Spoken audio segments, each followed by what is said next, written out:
കൊണ്ടാട്ടിൽ നിന്ന് ഒറ്റയ്ക്ക് മില്ലിൽ പോയിട്ട് കുറേ വിറക് കൊണ്ടുവന്നു. ഒരു പെട്ടിയോട്ടം നിറച്ച് വിറക്. സാധാരണ ഞാനും അവളുടെ റബ്ബറും തോട്ടത്തിലൊക്കെ പോയി റബ്ബറും കമ്പൊക്കെ ആയിരുന്നു കൊണ്ടുവരുന്നത്. ഇപ്പം ഞാൻ ഹോസ്പിറ്റലിലൊക്കെ നിന്നു, ലീവൊന്നും കിട്ടാത്തതുകൊണ്ട് ഞാനിങ്ങ് പോന്നു. അപ്പം അവൾ മാത്രമേ ഉള്ളൂ അവിടെ. അവൾ പോയതുകൊണ്ട് വിറക് പോയി മില്ലിൽ പോയി വിറക് കൊണ്ടുവന്നു. അത് വില പേശിയാണ് മേടിച്ചത് കേട്ടോ.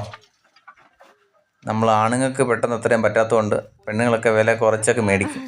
1500 പറഞ്ഞപ്പോൾ 1000 രൂപയുടെ വിറക് മേടിച്ചവൾ. കൂടെ അടുക്കുന്നത് ആരാണെന്ന് കാണണ്ടോ? നമ്മുടെ യുവാ കൊച്ച്.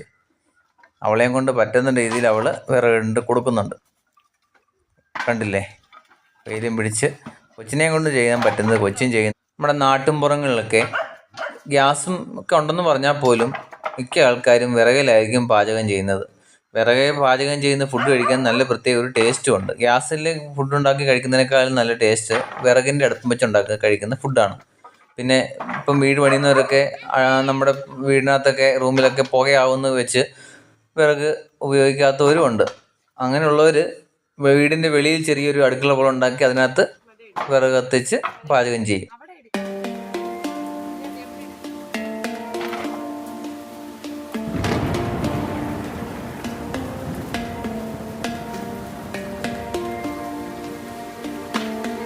പണ്ടൊക്കെ കുഞ്ഞായിരുന്നപ്പം നമ്മളും ഇതുപോലായിരുന്നു. നമ്മളെയും കൊണ്ട് പറ്റുന്നതിൽ കൂടുതൽ നമ്മൾ ഓരോ കാര്യങ്ങളൊക്കെ ചെയ്യും. വലുതാകുമ്പോൾ ഇതെല്ലാം മാറിപ്പോകും.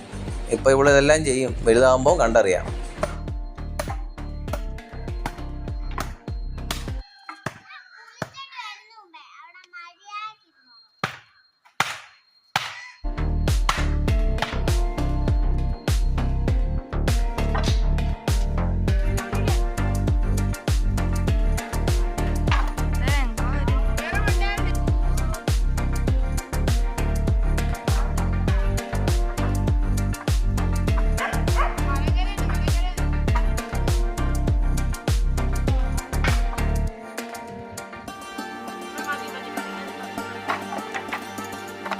മരുമോൾ ഒറ്റയ്ക്ക് വിറക് പറക്കി വെക്കുന്നത് കണ്ടിട്ട് അമ്മായിയമ്മയ്ക്ക് സഹിക്കുന്നില്ല.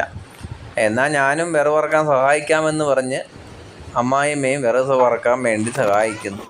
എന്തോ ഒരു സ്നേഹമാണല്ലേ. ഞാൻ വിറക് പറക്കുമ്പോൾ ഇങ്ങനെ എൻ്റെ അമ്മ എന്നെ സഹായിക്കുമോ? ഇല്ല.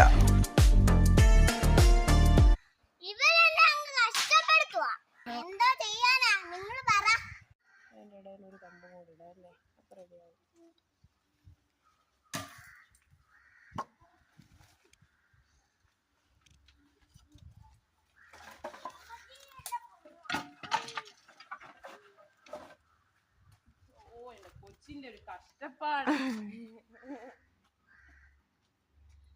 അപ്പോ താങ്കു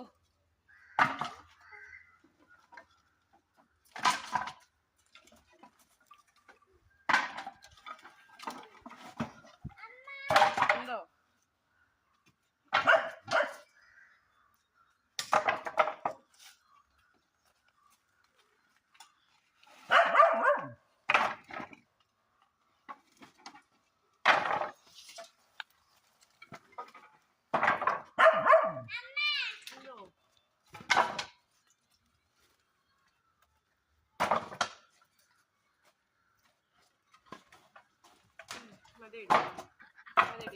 അവിടെ എടുക്ക അതിനകത്ത് എവിടെ ഇട്. ഓ കഷ്ടപ്പാട്.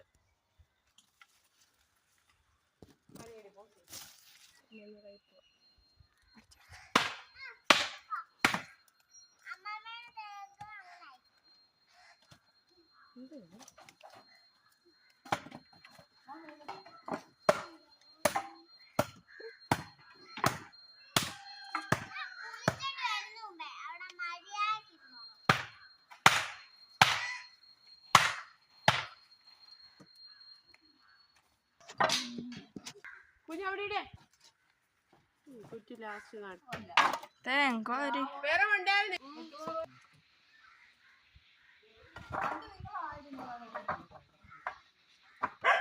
മലങ്കരന്ന് എവിടെ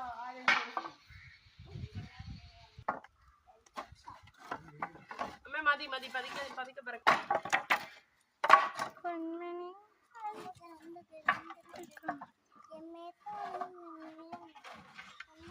തമാമെടുത്ത് നിൽക്കും.